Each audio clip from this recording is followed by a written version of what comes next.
saya Sarah, petugas puskesmas ini. Dengan siapa? Siti Supriyatin. Di sini berobat sakit apa Bu? Keluhannya sakit apa? Sering pusing-pusing. Ini sambil nunggu obat. Ini saya sedikit menjelaskan mengenai obat herbal ya Bu ya. Mungkin sebelumnya Ibu sudah mendengar apa itu obat herbal? Belum. Ya. Di sini saya jelaskan sedikit mengenai obat herbal ya Bu. Obat herbal itu yaitu produk kesehatan yang terbuat dari bahan alami seperti dari tumbuhan, dari hewan, bisa juga dari mineral. Fungsinya sangat bermanfaat sekali bagi tubuh kita. Yang pertama menjaga kesehatan, mencegah penyakit, mengobati penyakit, dan meningkatkan daya tahan tubuh.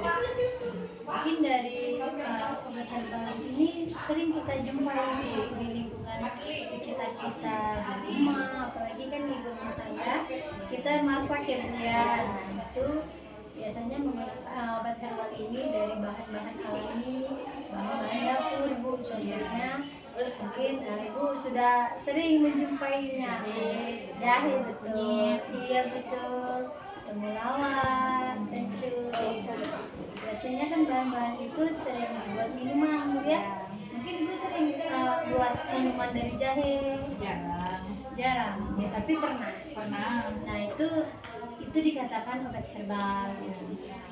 Tapi zaman sekarang ini Bu, banyak sekali obat herbal ini dikemas sedemikian rupa.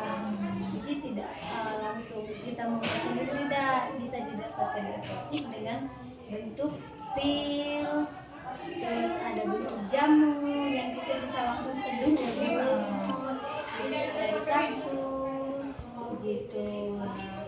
Kalau dia sudah di dalam bentuk itu, dia harus benar-benar sudah ada izin BPOM.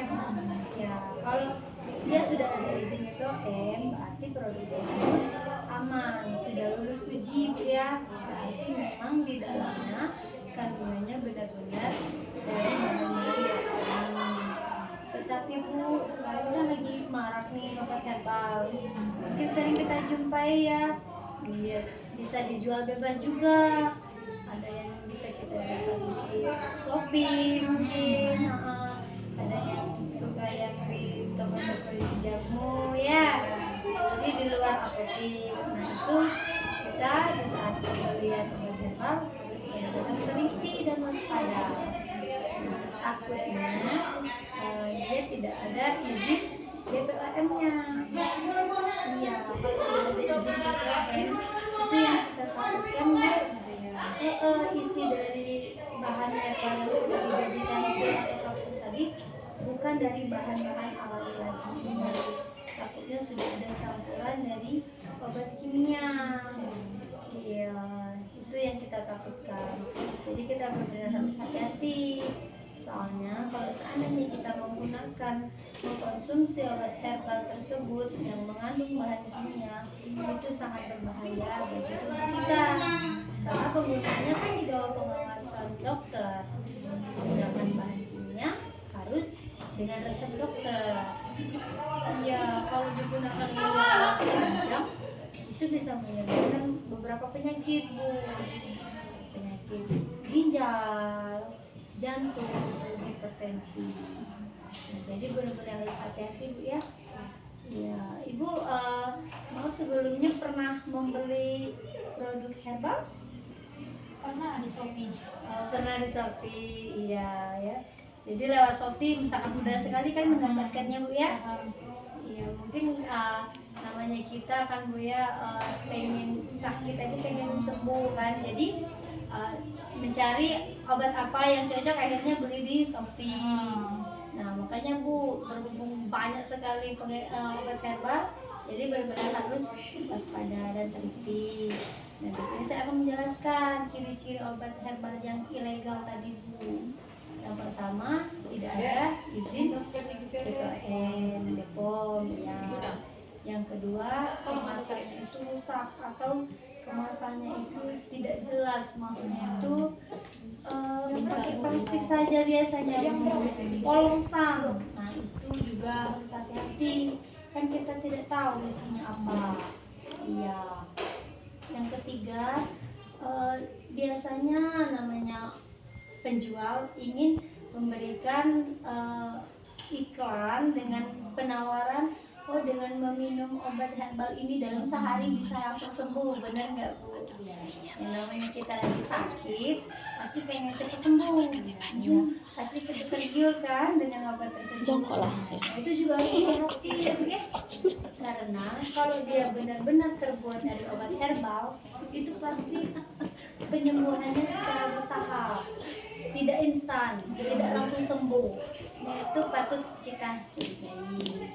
Nah, selain itu tetap harus diperhatikan di dalam label atau kemasan obat-obatan tersebut. Dia benar-benar harus jelas, komposisinya harus jelas, isinya apa aja harus jelas, terus efek samping penggunaannya juga harus jelas. Misalnya dengan minum ini menyebabkan sering buang air kecil, misalnya itu benar-benar harus jelas Bu. Iya, biar kita tahu, biar kita tidak terkejut dengan efek dari obat tersebut. Nah, selain itu kita juga harus lihat bagaimana cara pemakaiannya, berapa, benar-benar jelas, dan yang jelas yang pasti dan harus ada itu harus ada expirednya. Takutnya tidak ada expirednya itu sangat berbahaya Bu ya. Bagaimana? Nanti seandainya beli obat herbal itu usahakan di apotik ya Bu ya. Iya, takutnya walaupun nanti seandainya ada penawaran dari di luar apotik itu tetap harus dicek izin edarnya. Ya. Nah, di sini kami ada link Bu, di sini menyediakan mengenai bagaimana mengenal obat herbal, terus bahaya apa saja bila kita mengkonsumsi obat herbal yang ilegal tadi Bu. Nah, selanjutnya di sini juga ada, nih misal kita sudah beli nih di apotek atau di mana kita sudah beli obat herbal, sudah ada izin edar UMN-nya. Nah, itu tetap kita harus teliti, kita bisa cek langsung. Ini kita bisa masukkan nomor registrasi yang tercantum di kemasan. Nanti kita cari, ini ada petunjuknya. Seandainya memang sudah terdaftar, berarti dia sudah lolos ujian. Gitu ya. Yang namanya tubuh kita kan aset bagi kita. Karena setiap kita mendengar herbal kan di pikiran kita itu yang herbal, aman. Kita tidak tahu apakah itu ada kandungan bahan kimianya atau tidak. Ya Bu ya. Baik Bu, bagaimana informasi yang saya minta tolong kasih tahu sama tetangga, sama saudara ya, untuk lebih berhati-hati dalam penggunaan. Terima kasih atas waktunya sudah menyebarkan sesuatu.